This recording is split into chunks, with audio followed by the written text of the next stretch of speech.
Hey there, how's it going? Hey, okay, so today it's a water walk day, but on the way up, it started pouring rain on me, so I ended up going to some friends that live just at where the trail. They live just where the trail is, and they just drink the water out of their tap, which I've mentioned a million times that I have neighbors that do that. But I don't because it's quite a distance away. So what I did is I just filled up my water jugs with them.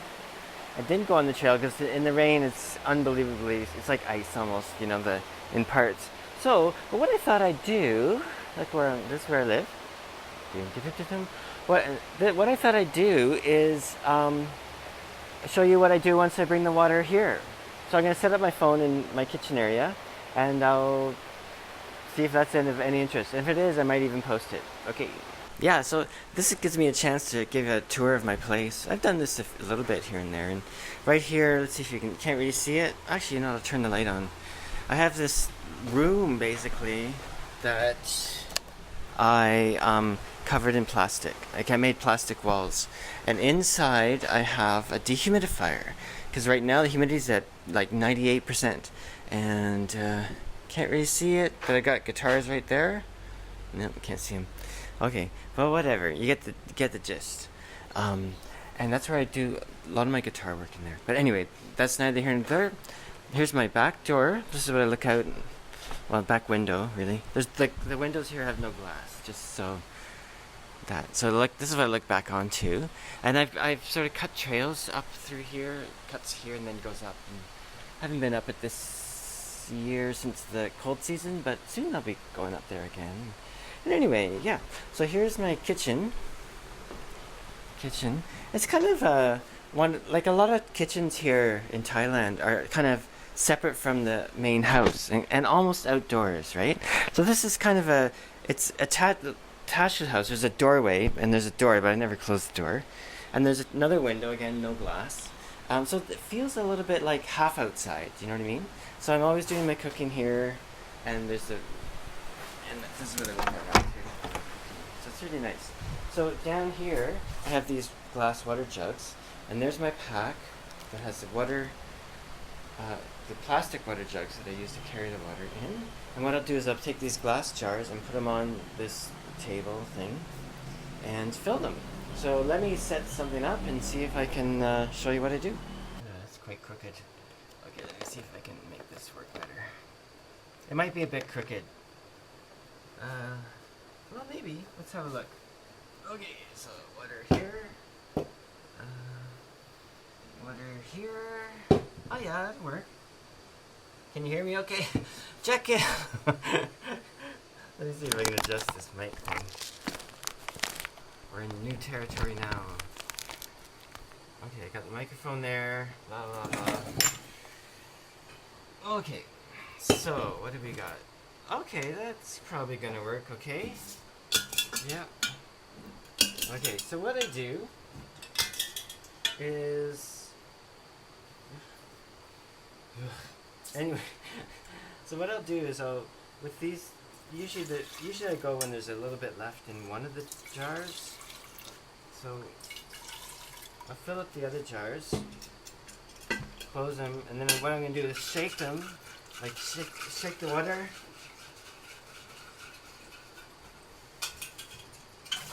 Walk over to the sink and empty it. Do the other one.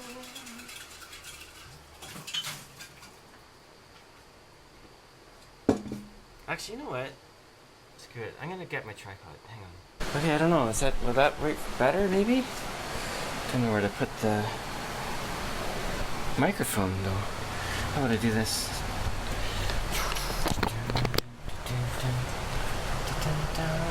That might work. How's that working? Yeah, so. See my head. Voila! Okay, so I rinse this one out. Oh, rinse that one out. Now I'm gonna rinse this one out. Just go in, shake it up. Shake it like a Polaroid picture. Okay. That's what I do. And this one too. Oh, this one's probably, I don't need to rinse that one out. Every now and then, I'll take some boiling water and clean them properly. But actually, not that often. I don't do that so often, you know. I'm not sure if I should, but so far I'm okay. Maybe. Okay, can you see the basket? Sort of. Eh? Yeah, maybe I do that. I don't know. Once every month or two, I guess. Anyway, so basically all I do is fill them up.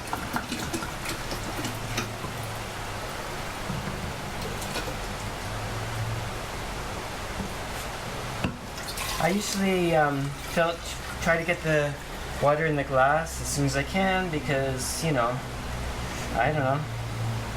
Maybe the water sitting in plastic isn't so good for you. Oh, that's pretty full. Okay, so then this one goes underneath, and I grab the other. It's a very different water day going to my friend's place to get it.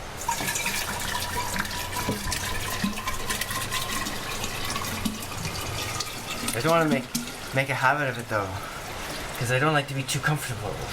Okay, so this one's almost full. Now I'll fill this one up.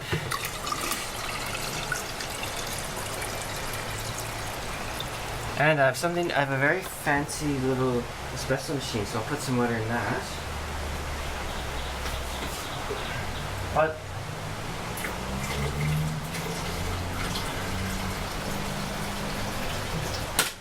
actually, it's not that fancy. It's kind of pretty basic. It does the job, you know.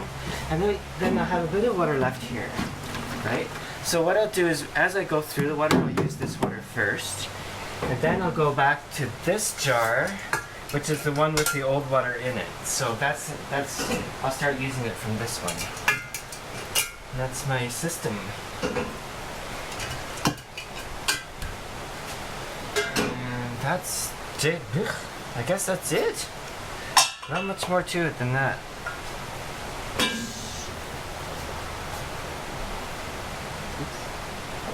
Stop.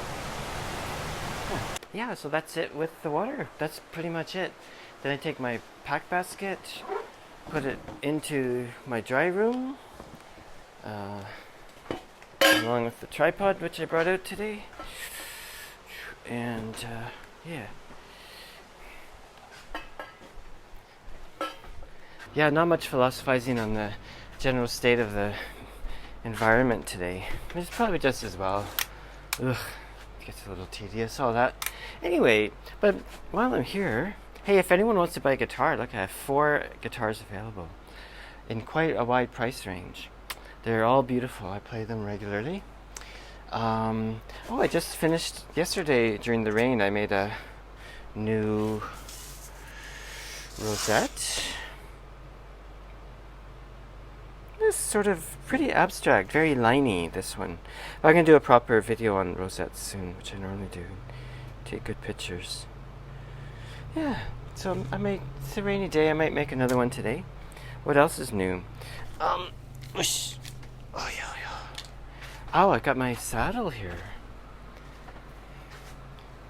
What do you say? Yeah, so many people watching this will know. Hey, come on, focus already. There we go. Let's brighten that up a bit if we can. But it's not very bright.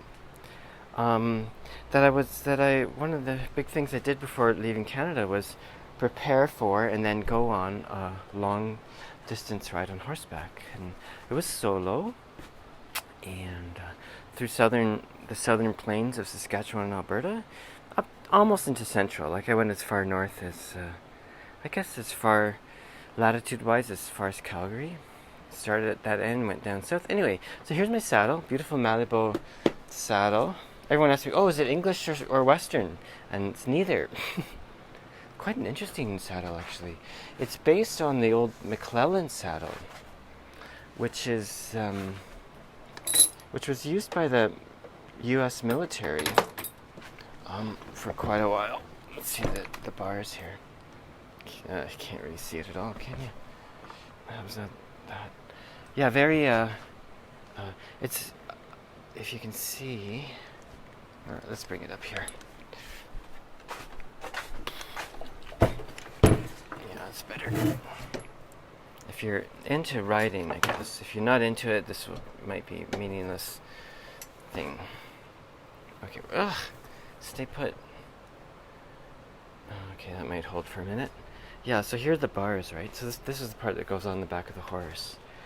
One thing that's distinctive about it is that on a Western saddle, the bars that go near the withers are wrap around more, right? Whereas these more or less sit on the back. See, there's no rope and cattle on this kind of saddle, that's for sure. And it's great, but it's great for long distance riding. I, used it for 3 years, and like I said, prepped for a number of years before that, and never sored my horse, not once. It's just something. And yeah, that's it. So my brother brought it over from Canada, and my friend Heidi sent it to where he was in Vancouver. And yeah, and I also have this. I used to do my own deer tanning with the brains and skinning and all that, and brains and smoke tanning. So this is a tunic that I made, and I actually wore it for my first year, but after that it was just a little bit too warm. And I've got my Makati reins here that I use, which are, oh, you can't see it at all. Can we do this? There we go. Which is black and brown horsehair, really beautiful. Anyway, yeah, so blah blah blah blah. That's that. Oh, and these saddlebags too. These saddlebags I made myself, actually. Again, too dark to see. How if I do that? Yeah, there you go. Okay, so I made these, and I used them on my first year ride, but then just tried to lighten. On the first year, I realized I had a clear sense of what worked and what didn't, right? So I lightened up my stuff more. So with the saddlebags for my horse, I got some out of canvas and then tweaked them, reworked them kind of. Yeah, and that worked out better. I mean, the leather ones are beautiful and very solid and all that, but they're a little bit heavy for the long distance stuff, I think. Anyway, so that gives you an idea of, oh, you know what I should show you? Hang on. I wanted to show you my stirrups. So these are the stirrups, which I bought from, I guess I bought them from the same place I buy my hoof boots. Easy Care, I guess. But these are really nice. You can see the wide platform for your feet. And then I made these, shoot, I forget the name. There's a Spanish name. It'll come to me. So I made these to cover, because I didn't ride in boots, right? I rode in they were kind of, what was it, like a barefoot shoe almost, basically like a moccasin, right? So the problem with things like moccasins and stuff is that your feet can just go shooting through, right? Which you don't want. So my shoes never had a heel on them. So these worked great for me. And of course the covers both prevent your feet from going through, but also prevent things like brush and things, because I'm riding through sometimes pretty rough territory, right? So it keeps that stuff from going in through your stirrups and jabbing the horse potentially and all that stuff. Yeah, so that's pretty cool. I love these stirrups, actually. I mean, they're not great for like things like they're good for what I use them for, right? They wouldn't, if you're like a dressage rider. I mean, a dressage rider is going to look at that and go, oh, I can't use those because your feet can't. You know what I mean? You just don't have the same control. But for any sort of long distance riding or stuff of that ilk, they work just great. Yeah. What else can I do? Show and tell. Well, that's my cinch. Had a double layer braided cinch. On this saddle, I actually used. I had a sheepskin cover, and I love that. It was excellent, saving the butt from long distance. One thing with this saddle for me, and just where my sit bones are, as it turns out, is that there's, on these saddles it's open here, right, and just where that joint is, it hit a nerve on my own bum. So the the sheepskin cover made it perfect, right? And this saddle pad is made by geez, Len Brown, that's it, Len Brown. Oh, it's great. They have these panels in them. They're great saddle pads. And fantastic saddle pads, actually. And that's a good reason why I think that my horse survived without any problems with soaring and stuff. They have these plastic panels here that help distribute the weight. So any sort of hard spots that might, you know what I mean? It just distributes it and moves around. And they have these felt, sort of liner things, which are, where are those anyway? Oh, right here. So these, if you can imagine, these kind of go in underneath and can fill up any spaces, you know. Like my saddle is fairly flat, like it's not really curved like that. So I think I used maybe one thin one, but that's all I need to do for that one. And what else? Oh, I used my cinch leathers. I tied both sides, Like a lot of times they'll have the offside will be like just with a buckle, and the other side is what you tighten. But I would tighten both sides. I tighten one, flip to the other side, tighten the other, so it gets a really even tightening thing. What else? Oh, how about these? These are picket hobbles. For the first 2 years, I picketed my horses to a line at night, you know. The third year, I ended up getting one of those portable electric fences, which was better. I liked it better, but the picket hobbles are fine. I had 2 bells, so I had 2 horses, so I belled my horses. And one of them I have this Southeast Asian wooden bell, which is fantastic. And I think that one I put on Dakota, and then this Swiss bell I put on the pack horses. And I had 3 pack horses, Nahani, Juniper, and Coco. Yeah. Anyway, I don't know what else. So I have to make these long videos, right? What else? Well, I've got my swords here. My practice, I practice kendo and stuff. How about this hood? This is pretty cool, actually. This is I used to do things like moccasin making and quill work, and here's a bit of my quill work. I was quite happy with. And this is a hood made with beaver, the Browns beaver. This black is seal, actually, and a bit of soft rabbit inside, and the rest is, this here is deer skin that I tan myself. Beautiful stuff. Yeah. Anyway, I don't use it much in Thailand, that's for sure. Nope, don't use it, but I have it now. Right, okay, so there you go. Water walk for today is really different and doesn't have a lot to do with water, I guess. Okay, hope everyone's doing great, and probably the next water walk will actually be me getting water. Ciao.